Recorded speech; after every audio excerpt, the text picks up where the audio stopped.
আসসালামু আলাইকুম ভিউয়ার্স, চলে আসলাম নতুন একটা ব্লগ ভিডিও নিয়ে। আমি এই মুহূর্তে আছি শেরপুর জেলার শ্রীবর্দী উপজেলার দিয়ার বিলে। আমি আপনাদের সাথে আজকে শেয়ার করব যে বন্যায় এবারের বন্যায় মানুষ কতটুকু ক্ষতিগ্রস্ত হয়েছে। অনেকের ফসল এখনো পানির নিচে আছে এবং অনেকের প্রজেক্ট মাছের যে প্রজেক্ট ছিল প্রজেক্টগুলো ডুবে গিয়েছে। আমি রাস্তা দিয়ে যাচ্ছে এক ভাই যাচ্ছে রাস্তা দিয়ে, ভাইকে আমি দেখতে পাচ্ছি। ভাই এগুলা কি নিয়ে যাইতেছেন?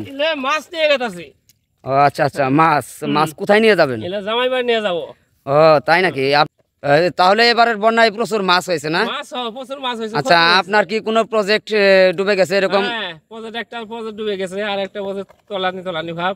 তাই নাকি? এই অবস্থা হয়ে গেছে না? হ্যাঁ, আমি এখানে এসে দেখলাম প্রজেক্ট ডুবে গেছে। এই প্রজেক্টটা কার? এই যে রাস্তা পর্যন্ত ডুবে গেছে, রাস্তায় পানি। এটা এটা আপনার ভাই না?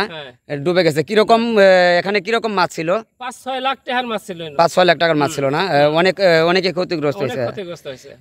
আপনি এখন এগুলা মাছ কোথায় পেলেন? মানে যে জাল দিয়ে জাল দিয়ে টানলাম। আচ্ছা আচ্ছা আচ্ছা, এখন ওই জামাই বাড়ি যাইতেছেন মাছ নিয়ে না? আচ্ছা, তাহলে আপনি দর্শক আপনারা দেখলেন, এক ভাইয়ের সাথে কথা বললাম। সেই ভাই ওই যে মাছ দেখাইতেছে, মাছগুলো তার জামাই বাড়িতে নিয়ে যাইতেছে। তারও একটা প্রজেক্ট মানে ডুবা অবস্থা। তার একটা বড় ভাইয়ের প্রজেক্ট, এই প্রজেক্টটা ডুবে গেছে, মাছগুলো বের হয়ে গেছে এবং অনেকের ফসল পানির নিচে। অনেকদিন পর এই জায়গায় আমি আপনাদের সাথে ভিডিওটা শেয়ার করলাম। এই জন্যই যে অনেকের ফসল এবং প্রজেক্ট এখানে ডুবে গিয়েছে। এটা একটা প্রাচীনতম বিল ছিল, দিয়ার বিল নামে পরিচিত। বিলটি ধীরে ধীরে বিলীন হয়ে গেছে। এখানে এখন ফসল উৎপন্ন হয় এবং মাছের প্রজেক্ট, মাছ চাষ করা হয়, যেটা মাছের প্রজেক্ট। এই যে একটা ঘর দেখা যাইতেছে, আমি আপনাদেরকে ক্যামেরাটা ঘুরিয়ে দেখাচ্ছি।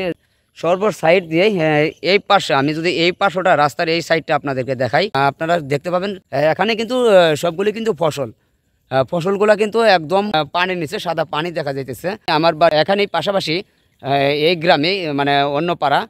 আমার জীবনে আমি কখনো এরকম পানি দেখি নাই আমার এই এলাকায়। মানে এখানে এই ধরনের পানি কখনো আসে না। রাস্তায় কখনো আমি পানি দেখি নাই। আমি ক্যামেরাটা ঘুরিয়ে আপনাদেরকে দেখাচ্ছি যে রাস্তায় পানি, প্রায় সবগুলো রাস্তা জায়গা জায়গা ডুবে গিয়েছে এবং অনেক প্রজেক্ট পানির নিচে পড়ে মাছগুলো চলে গিয়েছে। আমি ঠিক এই যে সাইডটায় আমি ক্যামেরাটা ধরেছি আপনাদেরকে।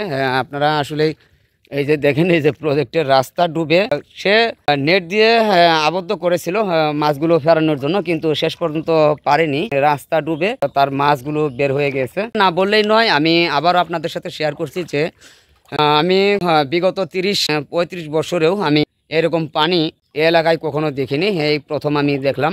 তাই এই বিষয়টা আমি আপনাদের সাথে শেয়ার করলাম। ভিডিওটি আপনাদের কেমন লাগলো? যদি ভিডিওটি আপনাদের ভালো লাগে তাহলে লাইক, কমেন্ট, শেয়ার দিয়ে পাশে থাকবেন এবং নতুন নতুন ভিডিও তৈরি করতে আমাকে উৎসাহিত করবেন। এই বলে আজকের ভিডিওটি আমি এখানে শেষ করতেছি। সবাই ভালো থাকবেন, সুস্থ থাকবেন। দেখা হবে পরের কোনো ভিডিওতে। সে পর্যন্ত সবাইকে আল্লাহ হাফেজ।